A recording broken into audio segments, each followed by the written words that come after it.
With the Butt Kicker Gamer 2, what you see and what you hear is what you feel. Butt Kicker. The future is feeling.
To bring Indy cars to Lime Rock. It's too fast, it's too short, cars will fly out of the park into upstate New York.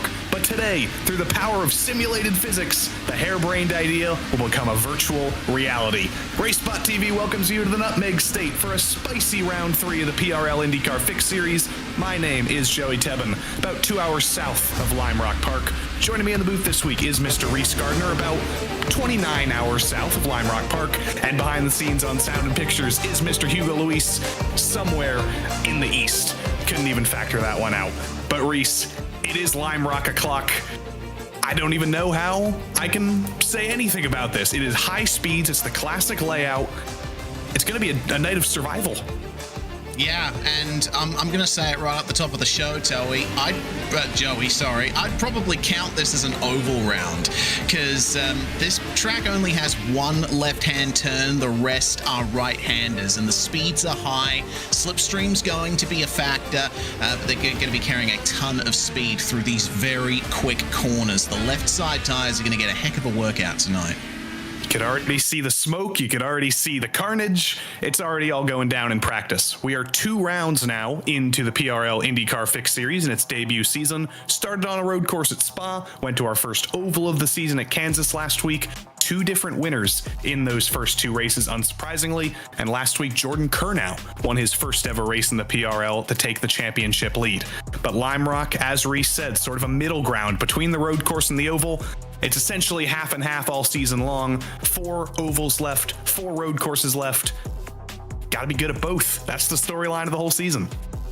Yep, that's the storyline of IndyCar as a whole. It's one of the more unique series worldwide for being this brilliant combination of technical road course racing and high-stakes oval racing as well. A fantastic schedule, and certainly been a great turnout for the first few rounds of the season. The Daytona 24 happening over the weekend put some fears in people's minds that there'd be less of a turnout for tonight, but we got a solid field.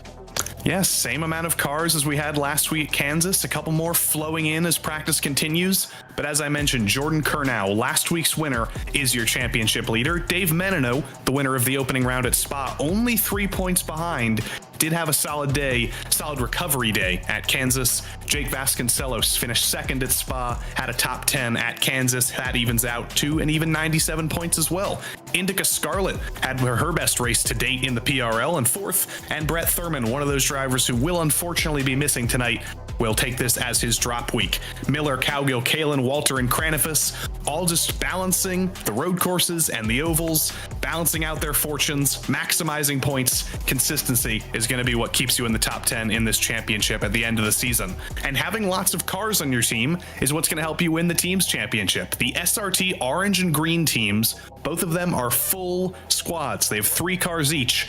And SRT orange with Jake Vasconcelos, Brett Thurman, and the third driver, a little bit further down in the order, J.R. Williams, have been stacking up those points. Regan Bogue Motorsports with Patrick Cowgill and Richard Regan Jr.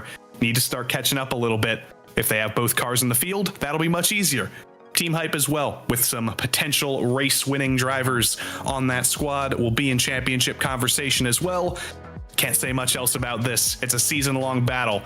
One of the most exciting teams championship battles I think we've had in quite a while here in the PRL.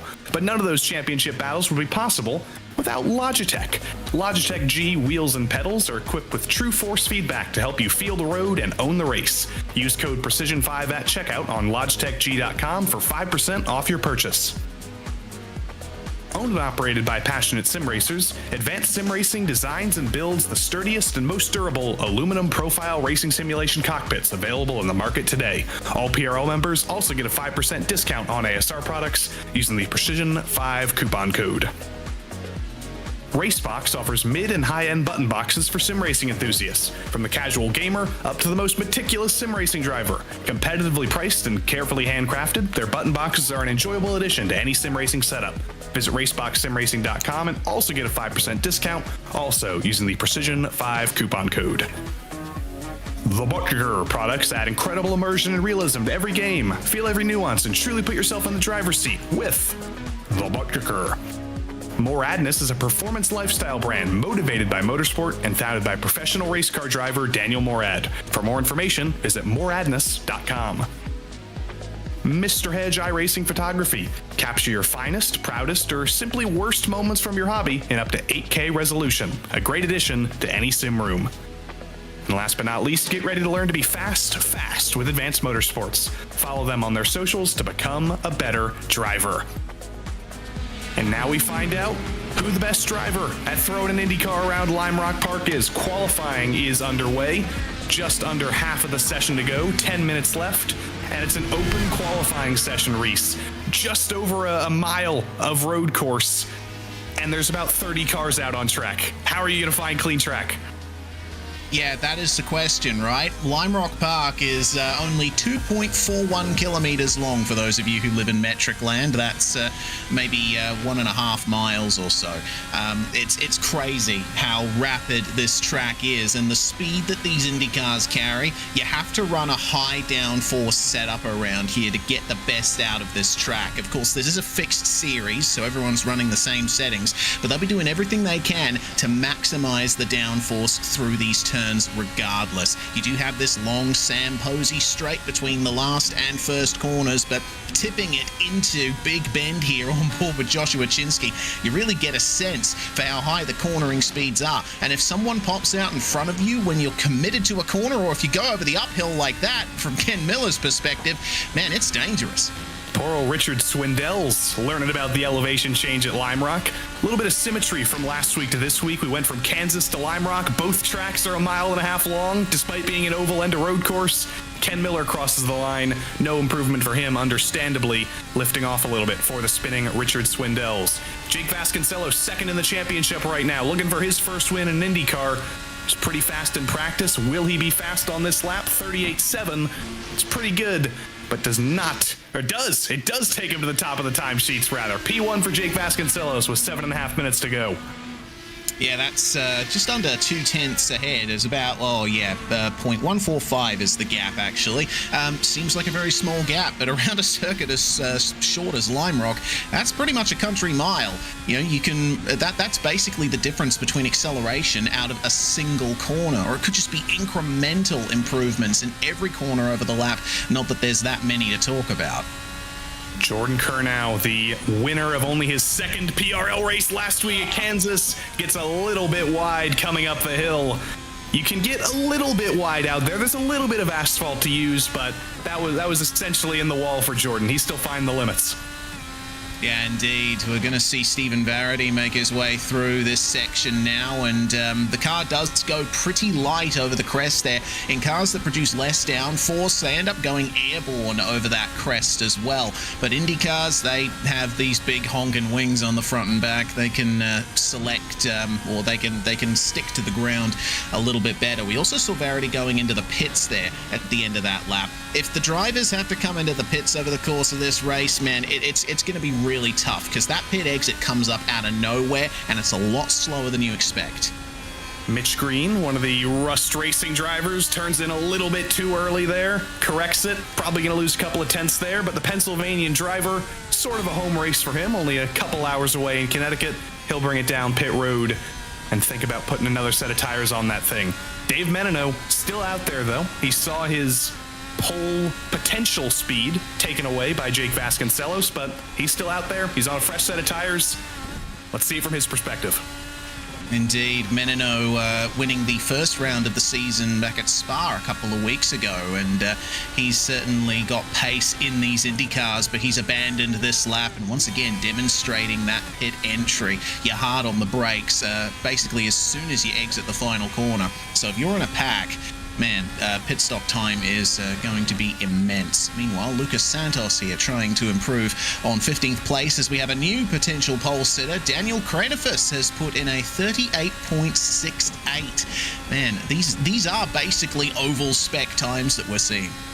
Yeah, shorter than 40 seconds on a road course is absolutely incredible. Lucas Santos is going to bring it to the line. Doesn't look like this is going to be a fast lap, though, as he weaves a little bit, getting a little bit more heat in the tires for what I think might be the one braking zone on this track. Maybe you're dragging a little bit of brake through here, but the heaviest braking zone, maybe the only passing zone on the track, it is going to be turn one.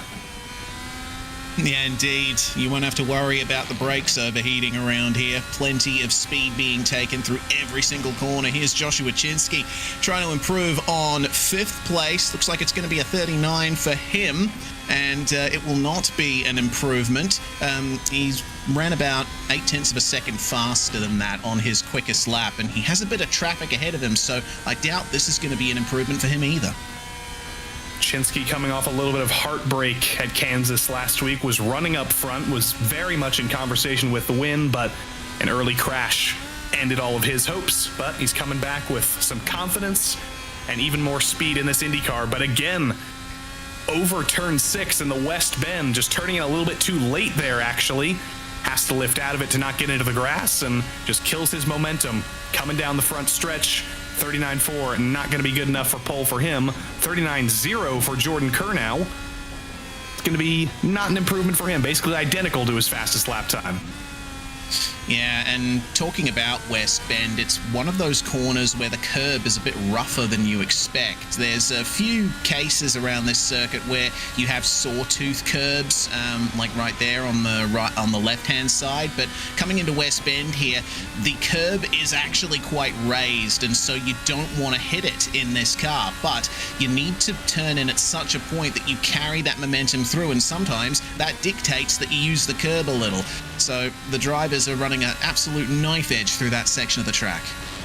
Ken Miller was very fast in practice. He is still very fast in qualifying. Top 10's not too bad, but he knows there's definitely more lap time in this number 17 machine. It's looked clean so far. Throws it into the final corner. Has to hold his breath probably to keep that thing planted. Across the line for Mr. Miller, it's a 38.8. Will be an improvement on his best lap. Takes him up into the top 5. Good stuff from Ken Miller. Yeah, nicely done indeed. Varady, meanwhile, 39.5. That's still not quite as quick as his ultimate pace here in the session, and we do have still just under 3 minutes remaining in the session, which is good enough for, at this pace, probably 4 or 5 laps, which is very insane to think about. Let's see what the Rust Racing number 1 can do here across the top of the hill. Oh, he just avoids getting to the wall, might have clipped the grass. That could have been an off track there. Lime Rock's still a very old school circuit. There is a bit of tarmac runoff at turn 1, but aside from that, you just got grass to greet you if you go off. Looked fast. Looked like he was wringing the neck of that thing. Does not look so fast lap time wise, unfortunately. And Willie Brennan, no improvement on his side either. Ken Miller wringing the neck of that number 17 yet again. And one of the Rust Racing teammates, Greg Seitz, finally puts it up in P2. He was much lower than he thought he was going to be. He was fastest in practice. But Ken Miller might have a little bit of a draft here from James O'Brien coming to the line. Oh, that's a botched pit entry from someone there, stopped at the side of the circuit. Miller with a 39.3. That's not going to be an improvement, but that was a fantastic time from Seitz there. Can he get that last half a tenth of a second to put himself on provisional pole? He's going to try and go for the pits just as the car in front of him was trying to go for it too. Oh, God, it's a heart attack every time they do that. And that is going to be terrifying in the race. We're going to have green flag pit stops, at least 2 of them.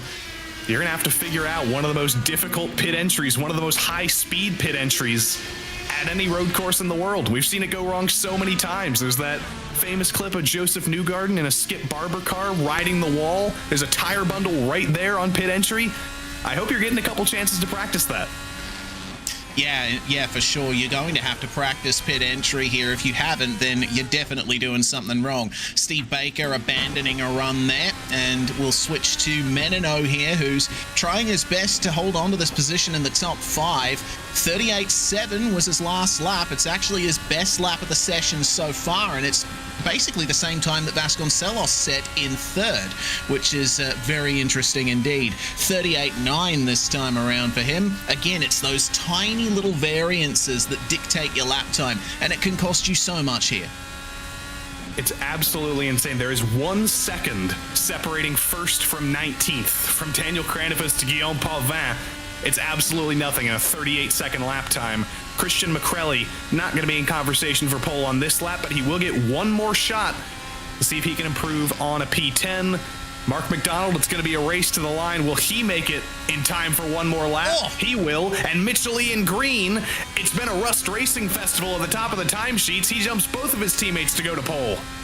That's brilliant stuff from Mitchell Green. And the times get ever slower here as the checkered flag is out. Chinsky was trying to take everything out of the uphill there, but it didn't work out for him.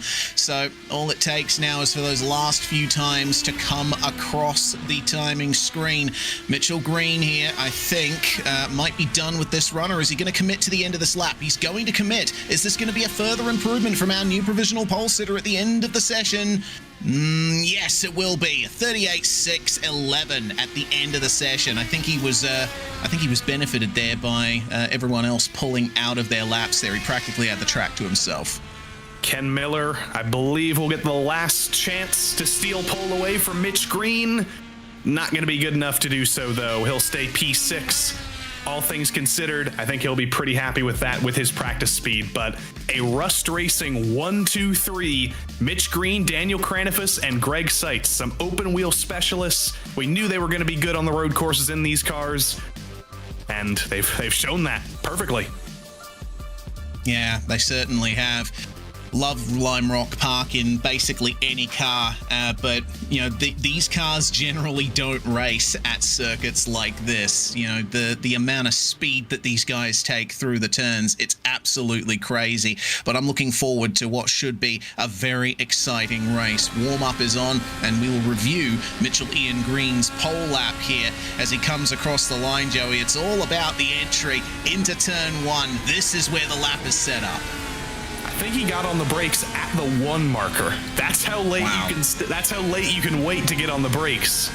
And it's only a little tap of the brakes. You're still holding so much speed through there with the downforce of these cars. The awkward turns 2 and 3, and then the rest of it, it's just finding those inches, finding those limits. The lap's already halfway over, and we've been talking for about 10 seconds. Yeah, and we are at the final corner already. The compression through the downhill, driving those tires into the ground, and then you just wait for the line to come up, and that is a 38.6 second lap. Crazy stuff for a road course. And if I'm not mistaken, I'm checking the data here, but this is Mr. Mitch Green's first ever pole in the PRL, so congrats to him. But that is a little bit of extra pressure on his side, though. If you've never started first before, it's a whole new procedure and a whole lot of pressure behind you that you haven't normally had. Yeah, indeed. Plenty of pressure on Mitchell Green's shoulders right here. But it's going to be a pretty long race. We're looking at 80 laps for the race distance. That's 8-0. So they're going to be putting those left-hand side tires through the ringer. And I suppose they'll be grateful that you will have to change compounds at least once in this race due to the tire change rules in IndyCar. You see one of them here already practicing on the prime compound, the harder tire here. Lap times are going to be quite a bit slower on this compound, and it takes a bit longer to get up to temperature. The soft tires, the red-walled ones they were using in qualifying, they're going to be what you'll want for maximum pace, but you'll burn through them very quickly. And just like on an oval, the driver in first is going to reach the driver in last and start reaching lap traffic probably on lap 4 or 5 potentially, so that's going to be another thing to consider. Every inch of this track is going to have a car on it. There is going to be traffic no matter what. So how do you split up the strategy in a race where you're going to get held up, just like one of the Rust Racing drivers is right here? Is it even possible to pull off an undercut, or are you going to get held up no matter what? Yeah, that is the question. You know, you're going to have to keep traffic in mind. I've done plenty of races at Lime Rock where we've seen, you know, some crazy lap traffic, and it really affects your pace. You'll have to try and time your pit stops for that, but I think you're going to have to take some pain somewhere along the way. It is just great to see this stuff. These angles are fantastic. The speed, the direction change, the Connecticut scenery, of course. I'm a little bit biased there, but it's ridiculous. It's oval speeds on a road course. The words don't describe it. You just got to look at it. It's insane. Yeah, indeed. The laps are going to tick away much quicker than we expect here. And if there's any opportunity for you to practice a pit stop, now is the time. Mark Kalin going in there. And Kalin certainly has some good form in IndyCar from what I've seen from the previous rounds of the series. And unfortunately, last week did end in a little bit of heartbreak for him. Was on an alternate strategy, throwing a Hail Mary, thinking about the win, ended up crashing very late in the race. Still got a top 10 for his efforts, so it could have been far worse, but Mark has shown race-winning speed in this car, so look out for him on some of the ovals. And look at that Lego Titanic in the background. That thing's like $700. Mark's flexing on us. Indeed he is, much like he's flexing his biceps trying to get this car around this circuit. Of course, no power steering on Indy cars, so I think they'll be getting quite a workout through these very quick turns, and I can't imagine how much force is going through the wheel on that compression at the uphill and downhill. Mark used to driving the very, very large road trains of the United States, driving semi-trucks on a day-to-day basis. Have to imagine that they have power steering. I think that would be pretty difficult if they didn't. I don't know. Maybe I'll ask Mark about that later. But warm-up has come to an end. Mark McDonald, if anybody was curious, fastest in warm-up, but his teammates, Mitch Green, Daniel Cranevus, and Greg Seitz, 1, 2, and 3 for Rust Racing. Jake Vasconcelos breaks up the Rust Racing party with an SRT in P4. Dave Menino, second place in the championship, starts 5th, and Ken Miller for Fury Sim Sport, one of his best starts, in 6th. Josh Chinsky, the IndyCar specialist, starts P7. Steve Baker, very fast driver this season. Look for him to move his way forward in the order. Stephen Verity down in P9, and Christian McCrelly rounds out the top 10. That's his best starting spot, if I'm not mistaken. Mark McDonald is P11, and championship leader, last week's winner Jordan Kurnow, rounds out the top dozen. Nathan Ray starts unlucky 13th with Lucas Santos in 14th. Mark Kalin right in the middle of the field alongside former Supreme Court Justice William Brennan, Nicholas Collender, another Rust Racing driver, and Richard Swindells of Canada in 18th. Guillaume Potvin, another Canadian right behind him. Matthew Long, starting lower in the order than we'd expect from him. He was in win consideration at Kansas last week. Jean-Marc Cormier in 21st. Adam McDonald, the other McDonald, starts 22nd. James O'Brien and Brandon Walter, two Team Hype drivers. James O'Brien, much lower in the order than we'd expect from him. Karsten Quint, the only driver who participated in the previous IndyCar PRL League 7 years ago, starts on the last row alongside Mr. Brett Pancari, who's also going to be looking forward to improve on P last. Yes, Pancari did not. Reese. That's a full field. Yeah, absolutely. Yeah, solid field, and I think the maximum that Lime Rock Park could probably take. Sorry for talking over you there. I just wanted to point out that Brett Pancari did not take part in qualifying. He didn't set a lap, so I think he might be trying a bit of a last to first challenge here. I've seen Brett race quite a bit. He's been in quite a few leagues that I've been involved with, so he'll certainly be pulling out all the stops to try and work his way forward in this field. As we look at our weather here, 89 Fahrenheit on track. That's 32 degrees Celsius, which is a pretty reasonable temperature, I have to say. The softs will definitely get up to temperature very quickly. Speaking of softs, there's quite a few drivers that have started on the soft tyre here and want to get that stint out of the way.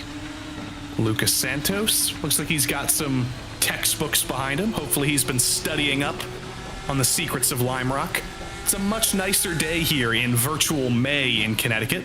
It is currently snowing right outside my window right now, and it is definitely snowing in the real Lime Rock as well. But through the power of virtual reality, we can imagine things that simply aren't possible.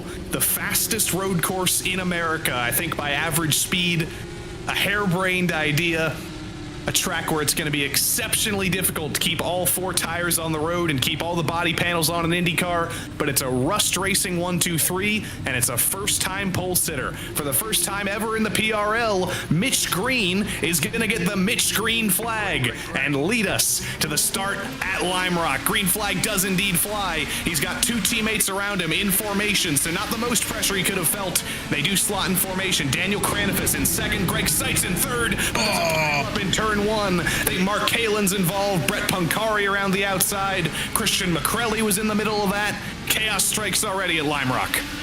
Indeed it does. It was started by Kalin getting into Chinsky. Both Chinsky and Menino, the teammates, did not get good jumps off the start there, and they were compromised coming into turn one.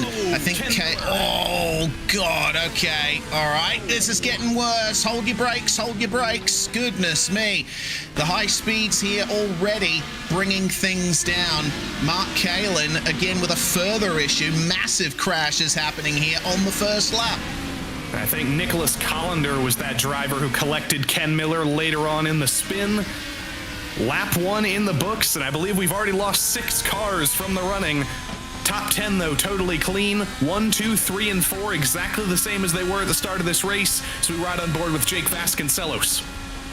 Brett Pancari is already up 13 places. He has halved his way up the field. Carsten Quint up 11 spots. We've had plenty of drivers in the midfield that have gained bulk positions thanks to those early incidents, and we see drivers making their way back to the pits for damage already. Absolute chaos to start this race off, but we've already started lap 3. Mark McDonald losing a spot there to Nathan Ray, who makes it now 7 places up the field.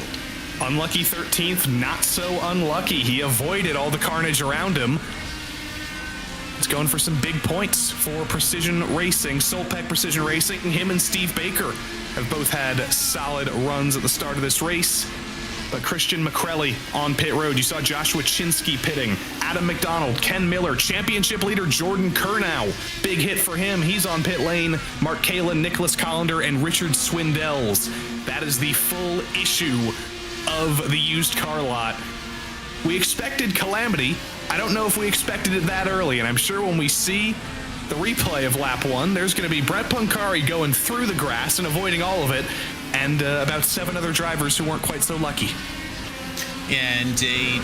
Unfortunately, we're going to take a look at it now. It was started by a few cars not getting the jump on the start, and then you'll see Kalin get into Chinsky there, and they fan across the track. Chinsky rolling right back onto the racetrack, and that's what cleaned up our championship leader, Jordan Kurnow.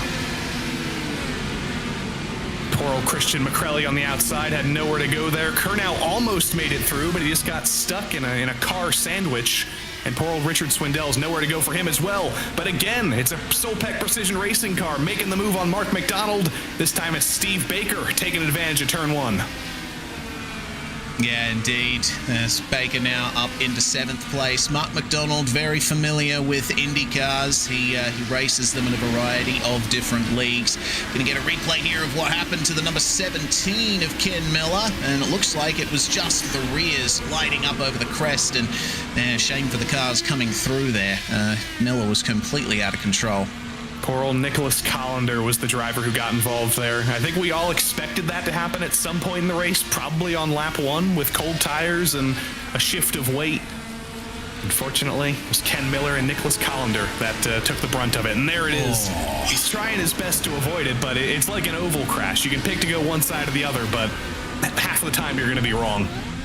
Yeah, and it looks like that's completely destroyed the left rear there for Collender, and unfortunately having to spend a lot of time getting it repaired in the pits. Well, we move back to the battle for 6th. Ray and Baker leading Mark McDonald, and Stephen Varady is starting to catch up to his Rust Racing teammate here. The number 1, one of only 2 cars outside the top 5 that still occupy the same position that he started in. And it's very surprising to see Stephen Varady this low down the order. Normally we see him on the pace with his teammates, Green, Cranifus, and Seitz, but something just not quite clicking in qualifying. Only about 2/10 shy is that thing that wasn't clicking, but now we'll see if he can pick it up a little bit over the course of the race. Because we definitely expect Stephen Varady to be in conversation for podiums and even in conversation with wins in an open wheel car this season. Indeed. Here's the switch between the Precision Racing teammates as Baker gets the run on Nathan Ray, and it looks like Mark McDonald's going to try and find his way through too, but just enough room being given on the inside of Big Bend, and he is going to ultimately get the position over Ray. That would have cost them all a little bit of time to Varady, though. Interesting to point out that basically everyone, aside from a couple of others, have decided to start on the harder compound tires. It was only Lucas Santos and Mark Kalin that decided to start on the alternates, and we've already lost Mark Kalin, so that makes only Santos the committer on the soft tires. McCrelly, after his incident, has switched from the hards to the softs. Aside from that, everyone's just looking to make the rubber last. I wonder, for as much as we've compared this to an oval race, is that going to be a little bit of a conversation come pit stop time? Before we get to that, though, let's see Brett Pancari's avoidance on lap 1. He made up 13 spots, and oh my goodness, there was a little bit of luck there, but he still did make it through. certainly did. And there's going to be further incidents happening in front of him here. And you see that he's just trying to feel out the car at the moment. I think the Netco gods smiled upon him as we see now further problems will happen in front of him here. A couple of cars going for big spins out of the crest. That's Colander there off to the left-hand side recovering, and that made it halfway through the field for Brett Poncari. Very well executed first lap despite all the chaos. And that is a driver who, if I'm not mistaken, was involved in one of the biggest pileups in iRacing history in the FTF Cup Series at Dover. So he knows how to check up. He knows when he sees smoke. He can probably check up if you're at the back of the field, and you'll probably make it through. So it's good to have experience in some of the more chaotic fields of racing. You can apply it to anything. Yeah, and I mean, if you're starting dead last, the only way is up, right? Exactly. Or the only way is down if you get wiped out on lap 1, unfortunately. But Brett Poncari, he's got the dog in him. Certainly has. And we'll keep our eye on Nathan Ray here, looking back at Mark McDonald and Stephen Varady. Ray is still up 6 places, which is a really good run for this early in the race, and we've only just ticked over the 1/8 race distance mark. On board with McDonald, he'll try and pick up some slipstream here from Ray, but he needs to take into account the aero push. Indycars aren't as sensitive to following each other as some other high-level open-wheel racing, but you still have to take that into account when you're going through a quick corner.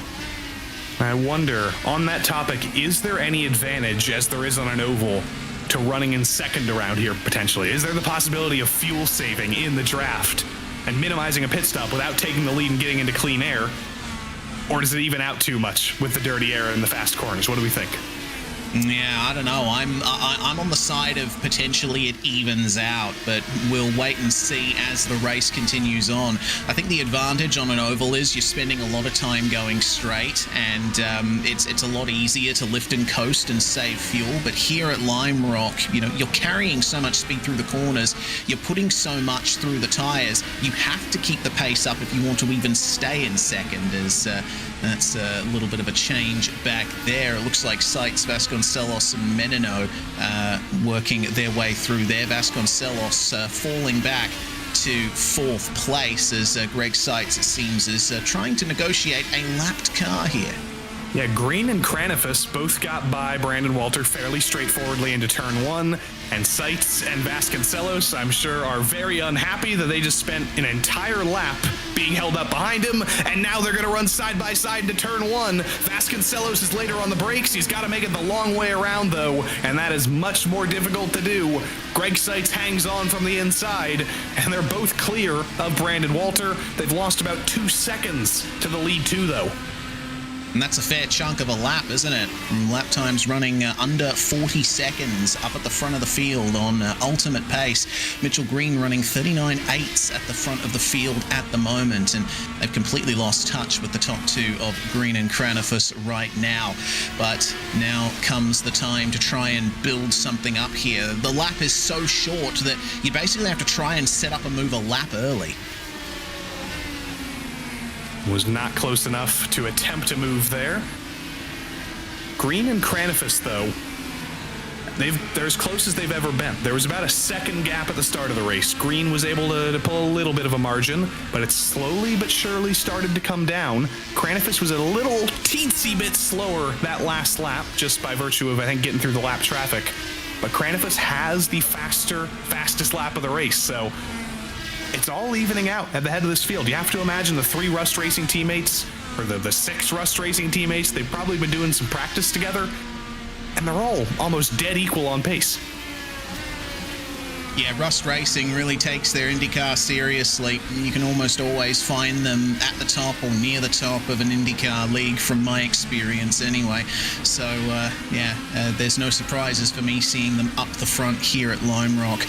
Speaking of Rust Racing, Nicholas Colander has just come out of the pits, and looks like he's one of the cars that has recovered from, just as I say that, he just escaped back to the pits. I think he's had another incident. Well, that is one of the benefits of having a crash on lap 1. You do have a little bit of time to get the car repaired. You can get back out there, maybe pick up a couple of spots. This is what happened to Colander, though. Looks like he just gave up. Yeah, just unhappy with the repairs there, coming back to get a couple more hammers there to bang out some of the issues. But he got wrecked on lap 1. He sat in the pits for about 15 minutes to get it all repaired, and there's still 60-plus laps left in the race, so he can finish 20th instead of 27th, and every point matters. Indeed it does. The position points in the PRL go down pretty much all the way to the 50s in terms of position. But I understand Collander's frustration. You know, you practice for a race, you start in the midfield, and it's a very messy start. It can be difficult to find that motivation to keep slugging away down at the bottom, especially when you've got cars coming around to lap you left, right, and center around a track where we've seen it's very difficult to get out of the way. Imagine if we had 50-plus cars around here. Oh, yeah, perish the thought. I don't even want to think about it. I want that to happen. Next season, that's our goal. So we're right on board with Brett Pancari now, who, as I mentioned, is very used to chaos and drama and funky iRacing stuff. He's got the most beautiful basement in iRacing, and he's chasing down his fellow Canadian, Jean-Marc Cormier, at the moment. Yeah, Pancari running a Thrustmaster T818 direct drive wheel, so he'll definitely be feeling all of the force of the lack of power steering, and he has to take a hand off the wheel in places just to wipe the sweat off his brow. I bet it'd be a difficult experience racing around here in VR. And you only get one opportunity to do that. That's essentially the only straight, because the back straight isn't entirely straight, it's curvy. Once you're up the uphill, the straight's over, and you're probably correcting as your weight's shifting. And then the short straight coming into the final corner, that's barely straight as well. So that is your only opportunity. If you got to scratch an itch or anything, or if you want to make a dive into turn 1 for that matter, it's your best opportunity.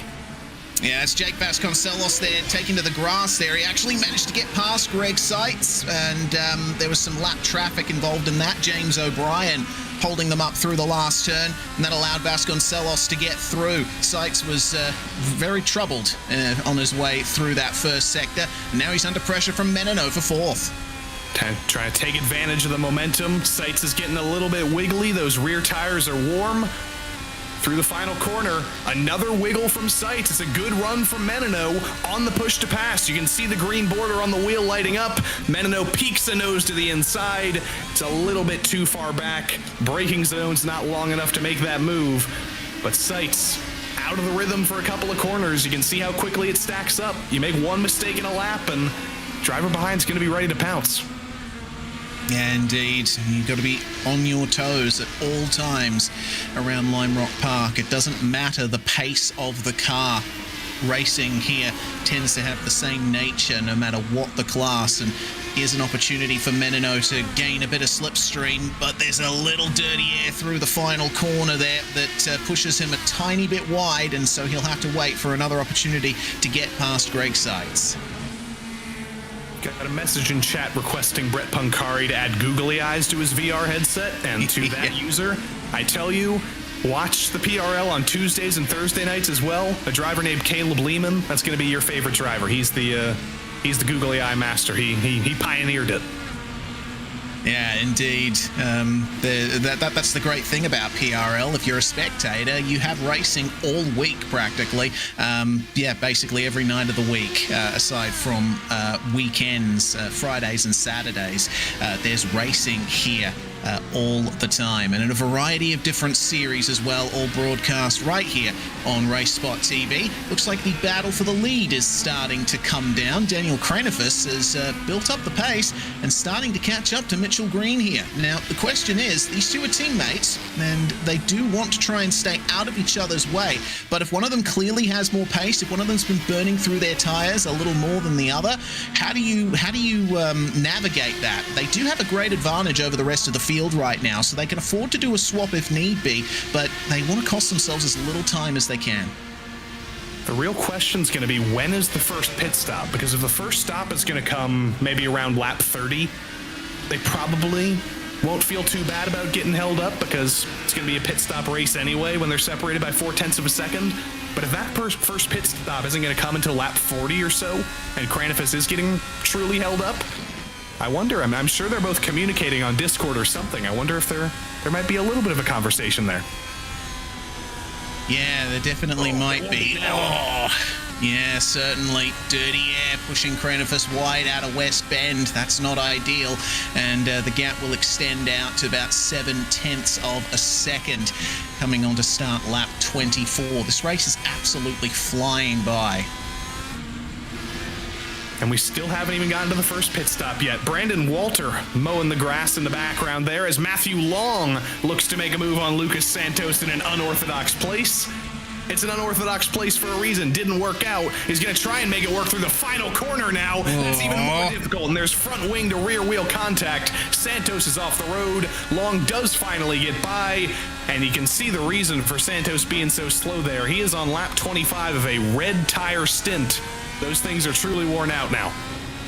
Yeah, they really are. You see how much he's working the wheel there. He's struggling for traction out of Big Bend, and you can see that the car is very hesitant to turn in, and that's not ideal for Lucas. I mean, he's finding reasons to be happy, evidently, but he has to take the pain now, and he'll be hoping that his next couple of stints on the harder compound will be to his liking. The Ray, McDonald, and Verity Festival continues. Steve Baker was actually able to totally clear these guys. As he got by Mark McDonald, he's pulled 5 seconds over this little group. But unfortunately, Ray and Verity have not quite been so lucky. If anything, Ray's starting to lose ground and come into the clutches of Verity. Yeah, he's starting to lose out, isn't he? Looking at lap times, he was 0.4 slower than Mark McDonald on the previous lap, and I don't know if lap traffic had something to do with that. They only recently made their way through James O'Brien and Willie Brennan, I believe. No, that's for position. The only car out of spot there is James O'Brien, who's running in 16th place right now. So they will have to try and keep the pace up some way or another. They should surely be coming to the first pit stop very soon. But remember, all of the drivers here that started on the harder compound, they're going to have to switch to the soft compound at some point. Will you choose to do that in the middle stage of the race? Do you save them to the end? That's the magic of IndyCar racing. Reds normally go about 15 to 20 laps, so Lucas Santos, we thoroughly expect him to make a pit stop soon. I think that means it's 30, 32, 35 lap stints on the blacks. Who knows how much further you can go. Mitch Green and Cranifus and every driver in the field, they're going to be looking at their relatives right now, trying to factor that 20, 25 second run through pit lane. How are you going to stay out of traffic? Are there any bubbles of clean air throughout the track? You're not just driving right now, you're your own strategist.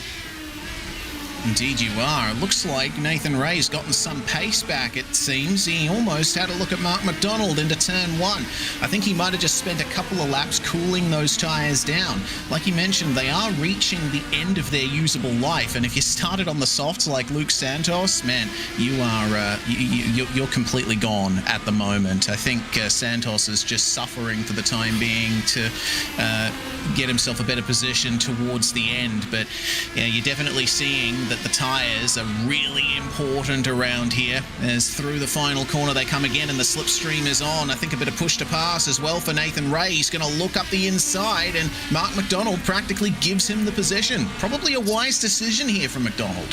Saw the dive coming, saw that Nathan Ray was getting aggressive and said, nope, I do not want to fight that very hard. I do not want to get taken out right now. So Ray, into clean air for the first time in about 20 laps, looks forward to his teammate Steve Baker and hopes that Mark McDonald doesn't get him back, but up the hill for the first time. This is his first lap in clean air in a while. He's got to readjust to actually having the downforce he's used to now.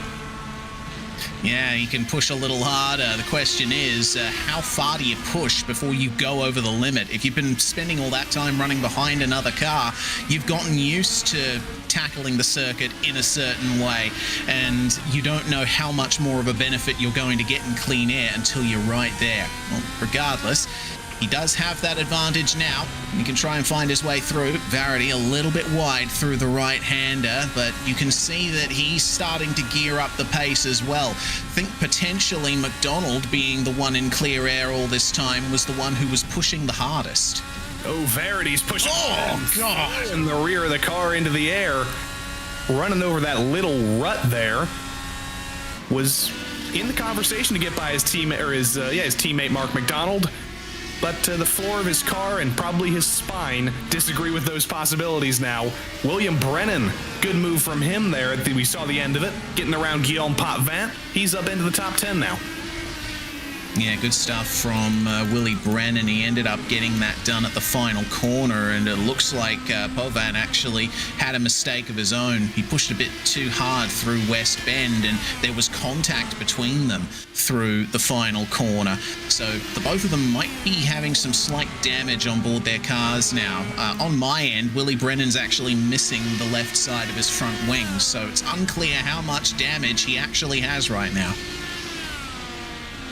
And as we cross the line this time for lap 33, fuel tanks are going to be running pretty dry right now, but I wonder if it's possible to go to lap 40 and make it to the halfway point. And I wonder if that might be what Lucas Santos is thinking in P15, who's probably extending his red stint about 20 laps longer than they're intended to go. Is he intending to make this a one-stop? Is everybody in the field intending to make this a one-stop? Is it possible? Yeah, that is a very interesting question. I suppose we'll find out in the next 7 laps or so. We're almost up to the halfway point of the race, and surely by now, if you're still trying to commit to that initial stint, you'd want to try and go the last few laps to make it a halfway point stop. But you've also got to consider you'll have to be saving a bit of fuel in the last stint as well. I think with the way traffic works out, you will be using a bit less fuel than you think anyway, because you're going to have to lift out behind traffic regardless, so that's something to consider. Do wonder if we'll see a change for the lead before that pit stop comes around, because Kranifus is yet again as close as he's ever been. A couple of laps ago, we saw him within 0.2 of a second. They were almost side by side for a millisecond. He's putting the pressure on, and his teammate is a driver who has never won a race in the PRL, if I'm not mistaken. He may have won one, but he's never started on pole. He's never led the majority of the race like this either way. That is a lot of pressure, and especially once we get into the second half of the race, those jitters of am I actually going to win, they're only going to get stronger. Yeah, indeed they are. I've been in that position quite a few times, and usually the jitters have gotten the better of me. But regardless, I think Mitchell Green will be able to hold on. I mean, if he can drive an Indycar fast, then he certainly knows what it takes to win. We'll see how he goes. Checking back in on Greg Seitz, meanwhile. It looks like Jake Vasconcelos hasn't quite gotten away from him, and they're keeping it nice and stable over the crest there. I just keep looking at them taking the second half of this lap, and I marvel at how much speed they carry through these turns. You have to be so precise in the last stage of this track.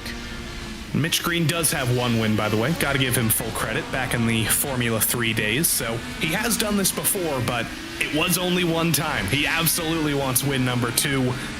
And you're exactly right, Reese. This is, if there was ever a day, I don't endorse this, to mute your stream and watch a race spot broadcast without broadcasters. IndyCars at Lime Rock would be the time to do it. I hope you're still listening to us, but these are beautiful pictures. We could put this in an art museum. We certainly could. I mean, I love that beautiful green Connecticut grass around here. It's an absolutely lush area of the world, and I really enjoy watching the scenery around here. Keeping an eye on Kranifus here as he and Green have come up on some lap traffic. It's Matthew Long in the number 97 running in 14th place. He's getting within a second of Jean-Marc Cormier as well. He jumps out of the way of our leaders down the no-name straight, but it won't be too long before they have to contend with the 77 as well. They didn't lose much time behind him there, and they still have around about 2, maybe 3 seconds over the third place battle to work with. Long was very nice there. Pulled over, slammed on the brakes, but Daniel Kranifus is not going to make it to halfway. He peels down pit lane before his teammate does, and he's going to be the first front runner to make that first pit stop of the day. Guillaume Potvins down as well. Vasconcelos is down as well. Jean-Marc Cormier's down. Pit stop cycle's finally begun, almost halfway into the race. Certainly has. Lucas Santos, who we thought might be fuel saving, has continued on for an extra lap himself. Can he make it to lap 40? May very well do. But we'll keep an eye on the pit stops here. 10.9 seconds in the box for Kranefus. Vasconcelos a lot quicker. He's put less fuel in the car on this initial stop here.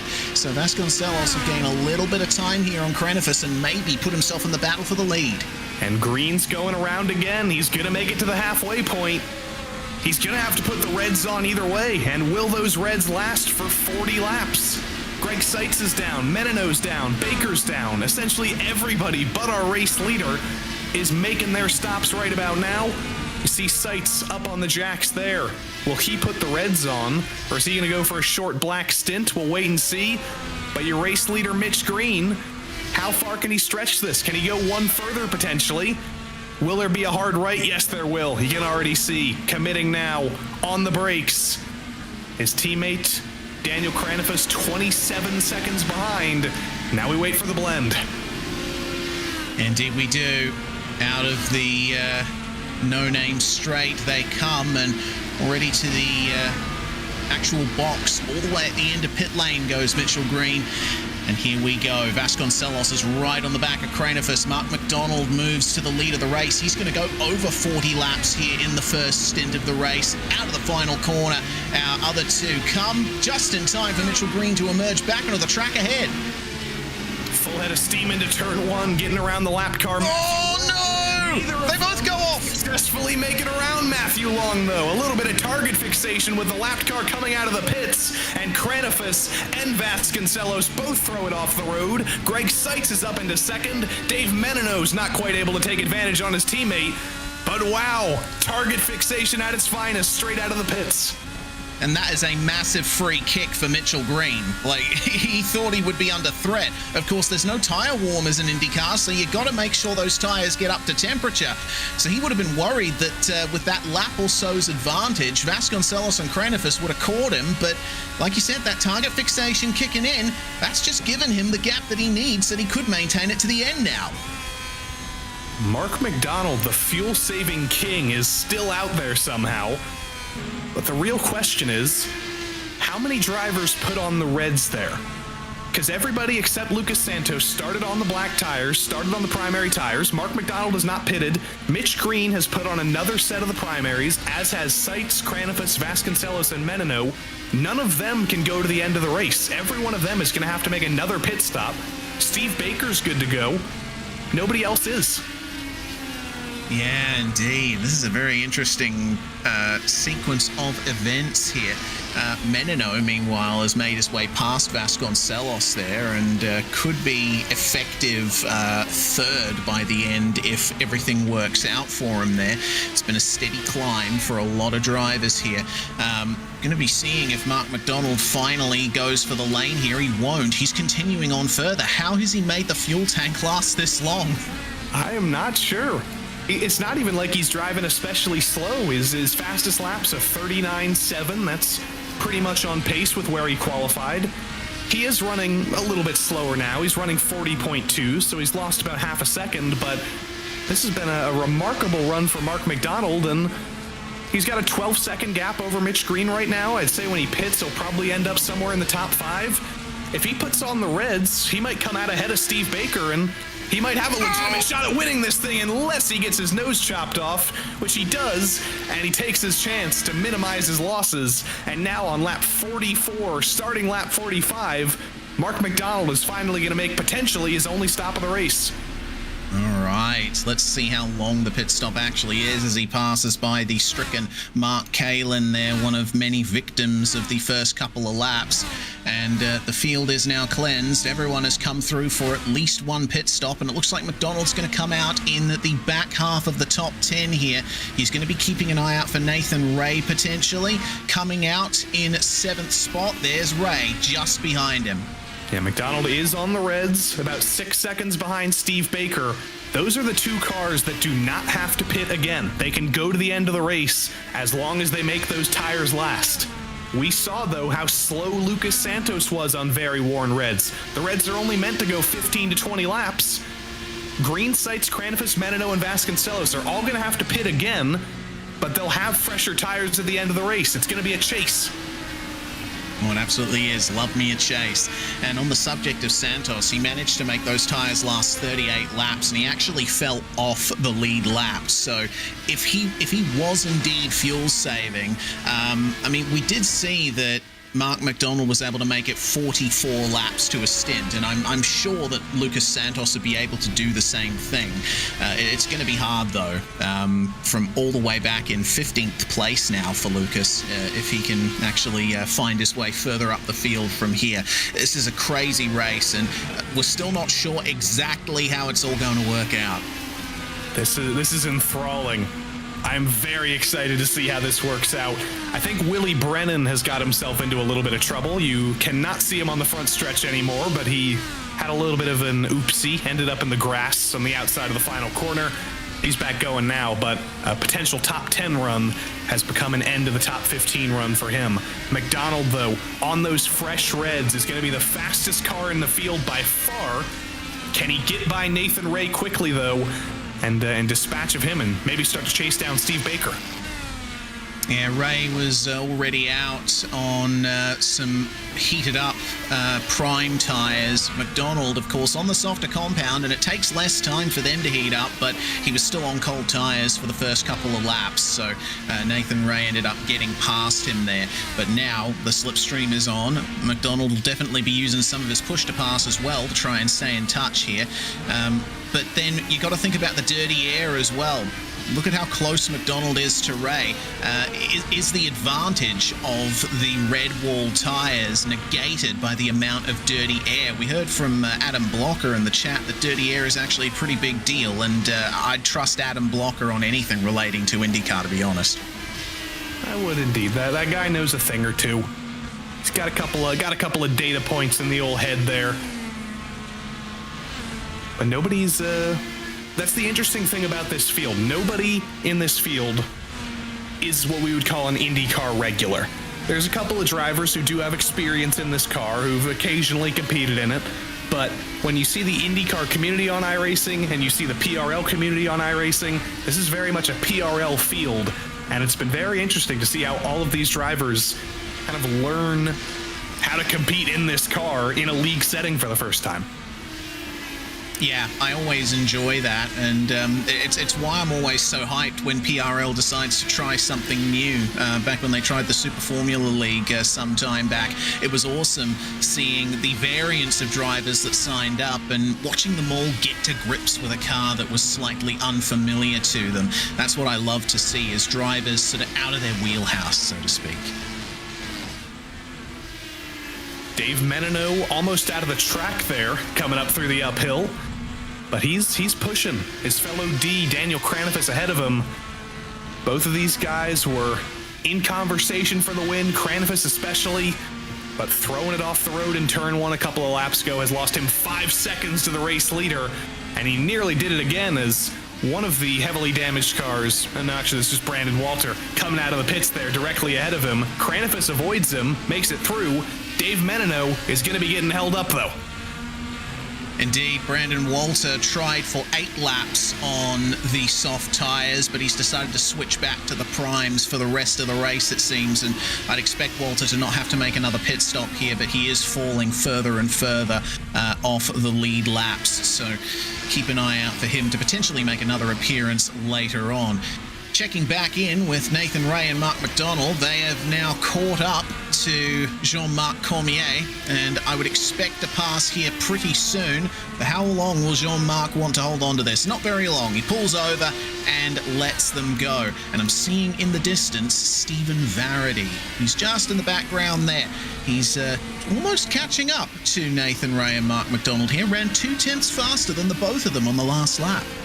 And this has not been as easy of a move as I thought it would be for Mark McDonald on fresh reds compared to Nathan Ray, who's on probably 8-lap older blacks.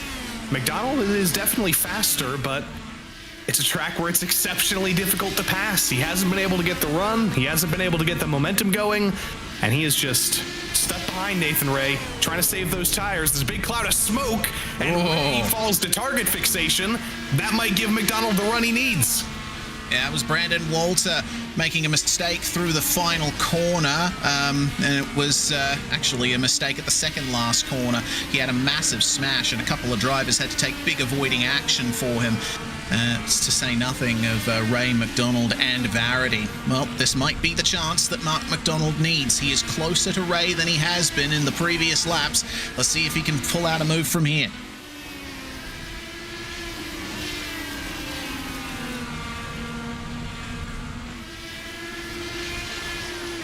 Stagnating again at about half a second. That seems to be kind of the dirty bubble of dirty air. You can get closer if you're faster, but if you're running essentially the same pace as the car ahead, you tend to get stuck in that 5/10th window. With every corner as fast as it is, you really just wish that front stretch was about a mile longer, or that first braking zone was that little bit harder, because this is probably the most difficult track on the schedule to actually make a pass. And we're going to places like Mid-Ohio and Sebring. This is absolutely the hardest. Oh yeah, for sure. I mean, pretty much every corner here is fast in a car like this, and combine that with the dirty air and how little time you have to correct a mistake, it indeed is difficult to pass around here. But, if the original plans for Lime Rock Park had come to fruition, then we might have seen that longer front straight. If you go digging around on the internet, you'll be able to find out that it was actually supposed to be a big loop going across the top of the mountain past turn 1 there, and Lime Rock would have been a more conventional length otherwise. They just didn't have the budget to do it. Man, I wonder who we'd have to dig up to find a video about that. Yeah, I wonder. Some Geese Radner guy, I'm not sure. Oh, interesting. That sounds much more exciting. Oh, in any case, Stephen Varady will have to turn right here for the run into turn 1, and he is greeted by some lapped traffic here. It's the blue and yellow machine of Guillaume Pauvin, currently 12th place. He only just lost that position, I think, to Matthew Long, only a little bit further up the road. So this is going to be another lap of pain for Stephen Varady, trying to keep up with Ray and McDonald. And remember, these guys are only fighting for 7th place. It seems no matter where you are in the field, there's some kind of fight to be had. This is a little bit of a home race for Stephen Varady as well, the upstate New York driver. We're not going to Watkins Glen this season, so he doesn't get his true home race, but a couple of hours south at Lime Rock, he'll definitely enjoy being close to home here. Mitch Green, I believe he'll also get a home race, as we'll go to Pocono later in the season. The Pennsylvania driver, friend of RaceSpot's own Dylan Coyle. I'm sure he's looking forward to that as well. Yeah, I'm looking forward to Pocono as well, the oval that drives like a road course, as opposed to Lime Rock Park, the road course that drives like an oval. It all comes full circle, or full triangle. Yes, indeed it does. Lime Rock Park is kind of triangular. I don't know, it's sort of pentagonal with a bit of a leg, isn't it? Yeah, that's the geometrical term, pentagonal with a little bit of leg. Yes. But Pocono will be the championship finale, which is in a season where we've talked constantly about how it's ovals and road courses. You got to be good at both. There is no dropping the championship finale. You need to be good at 2.5-mile IndyCar super speedway racing and be in championship contention if you want to win this thing. So if there's ever a track to get your practice in a couple of weeks early, if some of these guys with little oval experience have never driven Pocono before, it's time to study. Oh yeah, and you're going to have to study hard. Pocono is a very tough track. It's legendary for a reason. And we're starting to reach the final quarter of this race, and from what I can see, we still have the battle between Ray and McDonald going on, but most battles are happening outside the top 10. There's 11th between Long and Cormier, and then Guillaume Pauvin actually just found his way past Carsten Quint, who's unfortunately, it seems, retired from the race just a couple of minutes ago. So our PRL IndyCar veteran will take no further part in this race. Here's Cormier trying to catch up to Long. Cormier on track for his best finish in the season so far. DNF at Spa, ended up in some trouble on lap 1 through no fault of his own. Finished 18th last week. Now, P12 and probably guaranteed to be P15 at the absolute worst with the trouble that the rest of the field has gotten into. It's a slow learning curve for a driver new to the PRL. We're always happy to welcome more French Canadians to the French Canadian League. Practice my French Canadian pronunciations, and I'm sure we'll see him in the top 10 before too long. Yes, indeed. He's gearing up now for the move once again, but some good clear track ahead of Matthew Long. We'll see what he can do from here. Ray versus McDonald, meanwhile, looked like Nathan ran a little wide on the exit of turn 1 there. I find that in an IndyCar, you want to try and keep it a bit tighter out of the big bend than you do in some other cars, because the geometric widest line isn't always the best one to take in a high-level, high-downforce open wheeler. Riding on board with Mark McDonald, inches away from his visor. Steve Baker brings it down pit lane. That's kind of a shock. He was the only driver, along with Mark McDonald, who was on reds, who could theoretically make it to the end of the race, but he says he's not going to go for the Lucas Santos move and try and stretch the reds for 40 laps. He's taking a pit stop. And he's staying on the reds. He's taken another set of them. Interesting. I guess he's thinking that he would simply be too slow in the lead of this race with worn reds, that he wouldn't be able to win the race either way, so he's just trying to make it to the end. But that is an interesting move for a driver who might have been able to steal this win in an alternate strategy. Clearly he thought the chances were too low. Well, remember, there's only 18 laps remaining in the race, and the softs can last about 15 laps. So, yeah, there'll be a few laps of pain right at the end for Mr. Baker, but I think he'll actually get some good advantage in the early stages of this stint. Might be able to set him up for a potential top 5. Have to wait and see, though. Still plenty of this race left to go, but it's going to go quickly. He's gonna, if he wants to be in conversation for the win, he was about 15 seconds off the lead when he came in. He's going to need to make up 15 seconds if he wants to be in any sort of conversation before the top 6 cars come in. All of them will have to pit. Everybody except Mark McDonald in the top 10, and Steve Baker, now that he's made his second stop, will have to make a quick stop to put those reds on. McDonald might end up in the lead for a moment or two. I don't think he will. With a 29-second pit delta, I think even Mitch Green will still clear him, but he might be in conversation for a top 5 if he can be very defensive. All yet to be found out, though. There's a big fat TBC over everything concerning this race.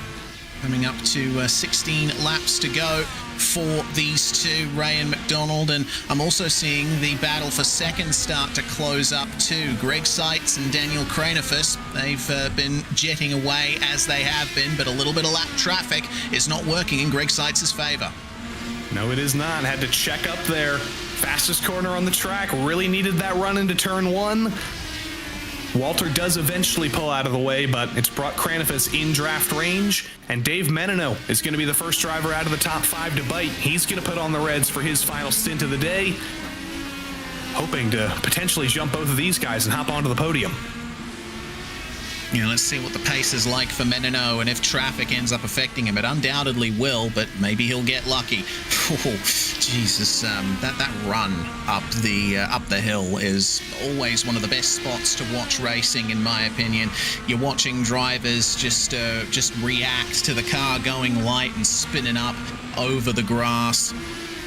It's absolutely spellbinding. Meanwhile, Ray and McDonald have closed up again, and Stephen Varady is ever closer. It's a 3-way battle for 5th place now. It's just like the carrot in front of Mark McDonald's car. It's constantly there, but every time he gets close to Nathan Ray, he loses it all. The dirty bubble pops again, and he falls back. But an interesting comparison, an important comparison, is looking at where Dave Menino is. He pitted from P5. He was about 9 seconds off the lead. He's 32 seconds off the lead now, so that's about a 23-second margin. And Mitch Green, your race leader, is down pit lane right now as well. Don't need to do any theoretical calculations. We'll see for real if Mark McDonald will be able to take the lead of this race at all. Will he be in the conversation for the podium at all? Or is Mitch Green still going to be comfortably in the lead of this race? Here is the question answered. Green instantly off the jacks and onto the softer tires, and that was quite a quick pit stop for him. Only 7.4 seconds. I think that's the quickest pit stop we've seen in this race so far. So he's pushing every margin he possibly can. Out of the final corner, Seitz and Kranefus in the lead. They have not decided to come down this time. They reckon they can make those primes last a little longer. And very importantly, Green came out ahead of Nathan Ray. There is no traffic in front of the 19 of Mitchell Ian Green. He's got clean air. So essentially, the only thing Seitz and Kranefus can do is hope that Green runs into trouble on his own in the next couple of laps. He's home free for 11 laps. Both of these guys, Seitz and Kranefus, have to pit. They have to put the reds on. How much longer are they going to stretch this? How much longer are they going to hope for a miracle? Mark McDonald also lost 2 seconds on the next to last lap. Looked like a bit of traffic for him, but he has managed to stay in touch here with Mitchell Green by maybe a few corners behind. Still don't know if McDonald's going to abandon his potential run here on the Reds all the way to the end with a single pit stop. Kranefus now in the box as well, switching to the Reds. No surprise there, but can he come out ahead of Mitchell Green? He cannot. He just managed to get out of the box as Green came across the line, and things are starting to heat up here between the teammates. Verity gets by Mark McDonald. Verity has not yet made his second stop, though. He has not put the reds on, so that is not necessarily a legitimate pass for position, and it's not a pass at all, as Verity gets very, very oversteery and loses that spot immediately. Dave Menino is going to get to the inside and get by him as well. Jake Vasconcelos is in from second place, and Verity is all over the place.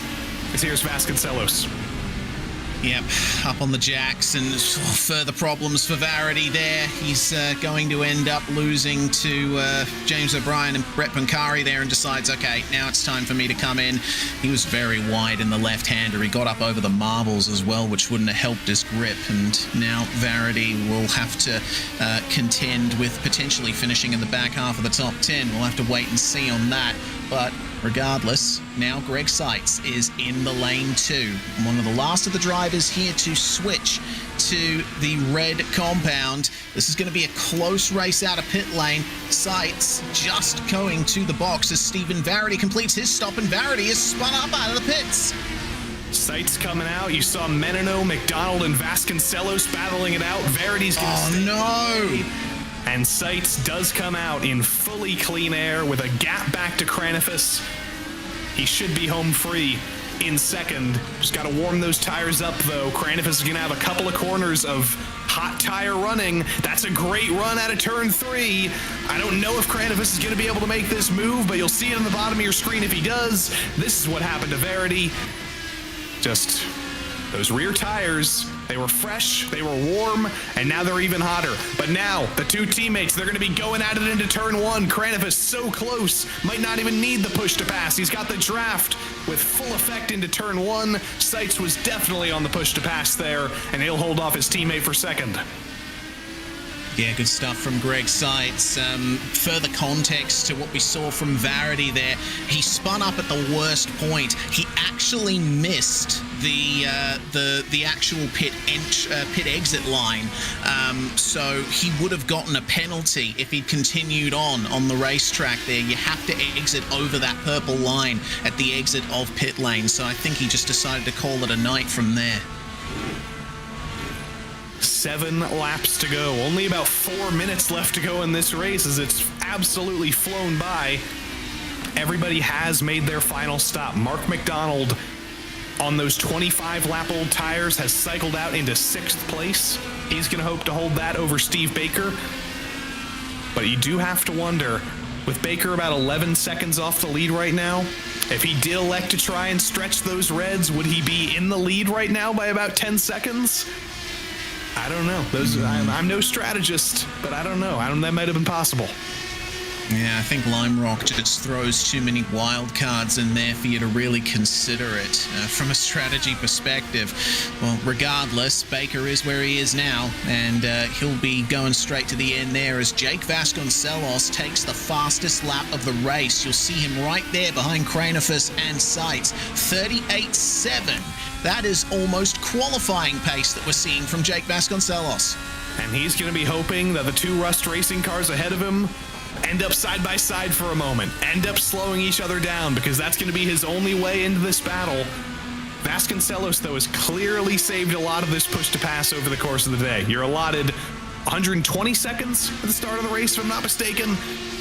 Out of the loop in the IndyCar for quite a while, but he's saved the majority of those seconds, I think, until the end of this race, because he's still ripping a 38.8 that last time. Yeah, it's a wise decision from Vasconcelos to save that push to pass, because a track like this, you will not have many opportunities to use it early. Might as well save it to the end where you can really make proper use of it. Lapped traffic for Seitz and his teammate Lucas Santos just jumping out of the way there. The man who made it to almost the halfway point of the race on the soft tires. They get past him without much issue, but these guys are going to be fighting all the way to the end. 4 laps remain for these guys, and it doesn't look like anyone's going to be able to catch Mitchell Green at this point. No, it has been a comfortable Connecticut day for Mitch Green. Started on pole, has led just about every single lap. As long as he keeps it on the road, he's going to win this race, but it all comes down to this battle for second. Seitz, a great run through turns 2 and 3. He's pulled a little bit of a gap to Cranifus. Vasconcelos is throwing this car into the quarters, though, up the hill. Makes up a full 10th on Cranifus through the final corner. Totally clean for both of them, but again, Vasconcelos is super close on the push to pass, getting nearly close enough to actually make a move. He's later on the brakes and gets the front wing to the outside. Vasconcelos is very much in conversation for this podium. Oh, he certainly is, and all of these guys are now in the prime phase of these tires. Seitz is the one with the least mileage on them, though, only by a lap over Vasconcelos, though. 6 laps done on the tires for Seitz, 7 for Vasconcelos, and 8 for Cranifus. So, if anything, I'm thinking Cranifus is going to be the one to have those tires fall off first, if they have the opportunity to. Lap traffic comes into factor again as they catch a bit of slipstream off Adam McDonald down the Sam Posey straight. Still no change for position, but you can tell it's just brewing. 2 laps to go now. He's only got about 60 seconds to make this move. Cranifus has pulled about half a second, though. That's going to be enough of a margin to at least breathe a little bit easier through the next 2 corners. But he can't breathe easy for a whole lap. Up the uphill for the penultimate time, through the West Bend for the penultimate time. He's got to make sure to keep it off that giant inside curb. Got to make sure to keep it out of the grass. White flag is in the air for Mitchell Green, going for his 2nd win ever in the PRL. A 1.5 second lead over his teammate Greg Seitz is slowly but surely dwindling. He's now made the move on James O'Brien, though, and he's got clean air all the way to the end. A driver who's only won 1 time in the PRL, an F3 race at the Nürburgring over a year ago. But he was faster than anybody in one of the fastest qualifying sessions ever at one of the most difficult tracks to take an IndyCar around. He needed to be millimeter perfect for 80 straight laps, and Mitchell Green was fully untouchable at Lime Rock. Mitch Green wins his 2nd race in the PRL. Greg Seitz comes home in 2nd, and Daniel Cranifus looks like he's going to hold on for a Rust Racing 1-2-3 here at Lime Rock. Perfect result for the team there. Good on Jake Vasconcelos as well for getting it done there in 4th. And how about Mark McDonald there crossing the line in 6th and managing to make those soft tires last all the way to the end. He did have a couple of mistakes on his way through there, but still up 5 positions from where he started. Well done, Mark McDonald. And speaking of well done, Brett Pancari finishes 9th, up 17 spots. What a run. It is a good day to be Brett Pancari. And it's a good day to be driving for Rust Racing. These guys have put themselves back in the championship conversation, in the team's championship. Greg Seitz, Daniel Daniel Cranifus and Mitch Green have all put themselves in the conversation for the Drivers' Championship as well. Look at that. The two Iron drivers, 1 and 2, the Oxide driver in 3rd, and the other Oxide driver in 6th as well. SRT's Jake Vasconcelos and Dave Menino were 4th and 5th. Steve Baker thinking about alternate strategies. Could he potentially have been on the podium today? See what he thinks after the race as he finishes P7. His teammate Nathan Ray behind him in 8th. Brett Pancari, first driver 1 lap down in 9th, but as Reese mentioned, 17 spots up from the start. And Lucas Santos, alternate strategy from him as well. Stretched those red tires for an amount of time they should not have been stretched, and he got a top 10 for his efforts. Guillaume Potvin was 11th, 2 laps down. Matthew Long, James O'Brien, and Jean-Marc Cormier went 3 laps down each. Karsten Quint up multiple spots, up 10 spots if I'm not mistaken, in 15th. Stephen Verity had some late trouble to drop himself down to 16th. Walter, McDonald, Brennan, and McCrelly all ran into early trouble, but they were able to bring it to the end of the race. And then the used car lot of cars with simply too heavy damage to get out and turn any reasonable amount of laps. Joshua Chinsky was 21st, Nicholas Collender was 22nd, Ken Miller, Jordan Kernow, no longer the championship leader as he finishes 24th, Mark Kalin and Richard Swindells all ran into assorted amounts of trouble on lap 1. But we have some very happy drivers. I'm sure still debriefing with their teammates. We'll talk to the Rust Racing drivers in a couple of moments, I'm sure, Reese, but Indycars at Lime Rock, it's been an experience for the last hour. Yeah, certainly has. Like Monaco, but twice the average speed, I'd say. Absolutely crazy race. And, if you manage the traffic, if you manage the tires, then that's exactly the results that you end up getting. So Rust Racing certainly stamping their authority on this sequence of the championship at the very least. Looks like we do have our first driver we're able to talk to. 3rd place Daniel Cranifus is with us to start from the bottom of the podium. Daniel, it was a Rust Racing 1-2-3 in qualifying, a Rust Racing 1-2-3 at the end of these 80 laps. You guys look totally untouchable. How'd you do it? Oh, man, I don't know about untouchable. Jake was all over me. It was everything I could do to hang on there at the end. I think we both went off with we got spooked by a car coming out of the pits, and we hit the grass there, and that's what let Greg by, and Greg was just too strong to get back by again. Awesome to get a 1-2-3 for the team. It was a tough race. My God, I am worn out. The level of concentration needed here, there's no brakes. Yeah, and with how strong all of you Rust Racing guys were in the F3 car, I think we all expected you to be in championship conversation this season. Is this the strong bit of confidence you need to fully challenge for this championship over the next 6 weeks? That's always the hope, It always seems like something kind of gets in the way somewhere. Had a good run going at Spa and spun myself out of a top 5 or top 6. So that was frustrating. Hopefully that can be my drop week. I just got to be on it the rest of the way. There's some good tracks for me, but also some challenging ones coming up. So we'll see. Fingers crossed. We will see indeed. Congrats on the podium, Daniel, and we'll see you next week at good old Mid-Ohio. Thanks, guys. Really appreciate the broadcast. You guys knock it out of the park every time. We'll love watching it. Thanks. Mr. Daniel Cranifus, 3rd on the road. We've got his teammate next up. Greg Seitz finished 2nd, and he's with Reese. He is indeed. Welcome, Greg. Congratulations on 2nd, an improvement of 1 spot from your starting place. It was obviously a case of just trying to set yourself up for that optimum final stint with those golden few laps on the Reds. Yeah, I was actually intending to come in a lap earlier, but the guy in front of me, lap traffic, he lost it in the last turn almost, and then he moved over to the right to help me out, but he was blocking the pit entrance, so I had to go around again and lost a bunch of time there. But I think Mitch had me anyway, so yeah, I'm really happy with the result. As you should be.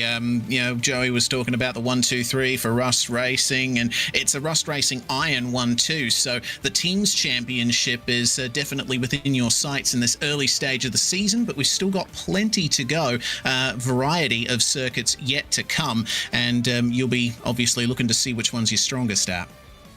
Yeah, I'm looking forward to it. The last 2 races were terrible for me, so I don't know where we are in the point standing, but it's good to have a nice run with Mitch and myself, and then congrats to Dan as well for coming in 3rd there. Yeah, certainly. A very tough battle with Jake Vasconcelos right towards the end. And looking forward to the upcoming rounds. Are there any tracks that stand out to you as ones that you know you're going to be good at?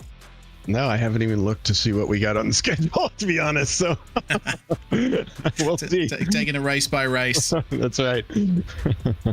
Excellent stuff. Well, that's the way to do it, Greg. It's certainly got you a great result here at Lime Rock Park. And yeah, I send you my congratulations. We all do. And hopefully next round, you're up here again. Yeah, I hope so. Thanks a lot. Number 74, Greg Seitz, their second place here tonight. And of course, Joey, up on top, Mitchell Green. It is finally win number 2 for him here in the Precision Racing League. Indeed it is. That was Greg Seitz's first finish of the season and his third start. Mitch, this was your first start of the season, and you're standing on top of the podium. Totally dominant. How'd you solve Lime Rock better than anybody else? Just I think I got lucky by getting it on pole. It's such a crapshoot in qualifying, especially on such a short track like this.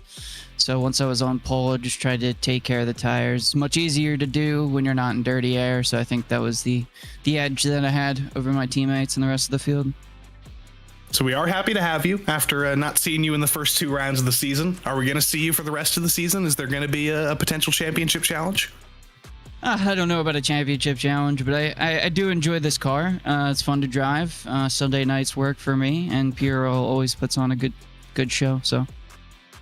Love to hear it. Congrats on your second win ever in the PRL, and hopefully we'll see you next week at good old Mid-Ohio.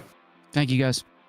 Mitch Green, second-time winner in the PRL, and what a day at Lime Rock. But next week, Reese, we go to a track that's slightly less fast, slightly less totally insane, but a track that has many similar qualities to Lime Rock. It's short, it's old, it's classic, it's got tight corners, it's difficult to pass at, and hopefully we'll see a big after Daytona 24 field next week as well.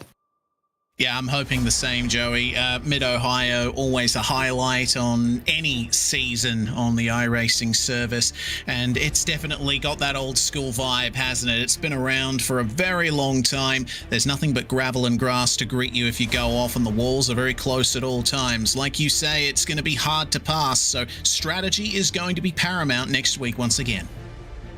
That will be the PRL IndyCar Fix Series next week. We've got PRL action almost all week long. Monday night, there will be action Tuesday, Wednesday, and Thursday here on RaceSpotTV. So we hope you'll join us for any and all of it potentially. But this will be the end of the day here at Lime Rock. Congrats to Mitch Green on his second win ever in the PRL. I've been Joey Tebbin. Reese Gardner's been Reese Gardner. Our producer has been Hugo Luis. Until we see you next time, so long.